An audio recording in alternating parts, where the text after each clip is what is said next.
రాష్ట్ర వర్కర్స్ యూనియన్తో కూడా ప్రభుత్వంలో కూడా మంత్రులు కూడా చర్చించుకోవడం జరిగింది. వారు పెట్టిన డిమాండ్లలో ఇప్పటికే కొన్ని డిమాండ్లు అనేది కూడా ఒప్పుకోవడం కూడా జరిగింది. ప్రధానంగా శాలరీ విషయంలో ఈ విషయాల్లో కూడా మాట్లాడుతూ ఉన్నారు.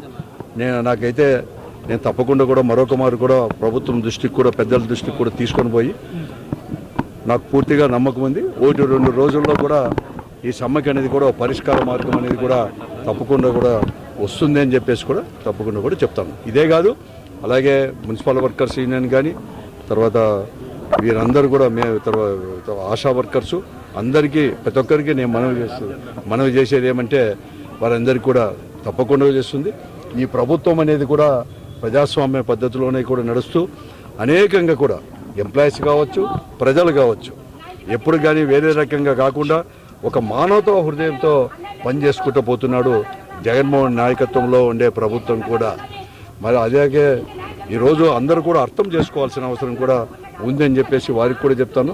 తప్పకుండా కూడా పట్టు విడుపులోకి పోకుండా కూడా ఒక పరిష్కారం కనుక్కోండి అన్ని తప్పకుండా కూడా ప్రభుత్వం అనేది కూడా ముందుకు వచ్చి మీ సమస్యలు కూడా పరిష్కరించడానికి ఎప్పుడూ సిద్ధంగా ఉంటుంది. వాస్తవం ఈ పొద్దు వారి నా దృష్టికి తేవడం కాదు, పేపర్లో చూసిన వాస్తవం. అటు ఎమ్మెల్యేలే కాదు ఎవరు కానీ మాట్లాడాల్సిన అవసరము కూడా లేదు. మరి ముఖ్యంగా బాధ్యత ఉండేవాళ్ళమైనటువంటి వాళ్ళందరూ కూడా తప్పకుండా అటువంటి మాటలు కూడా పదాలు కానీ అటువంటి మాటలు కూడా ఉపయోగించాల్సిన అవసరం కూడా లేదు. ప్రభుత్వం దృష్టికి తీసుకొని పోతాం వారికి. మరిన్ని వీడియోస్ కోసం ఛానల్ ని సబ్స్క్రైబ్ చేయండి, లేటెస్ట్ అప్డేట్స్ కోసం వాట్సాప్ ఛానల్ ని ఫాలో చేయండి అండ్ లింక్ డిస్క్రిప్షన్ లో ఉంది.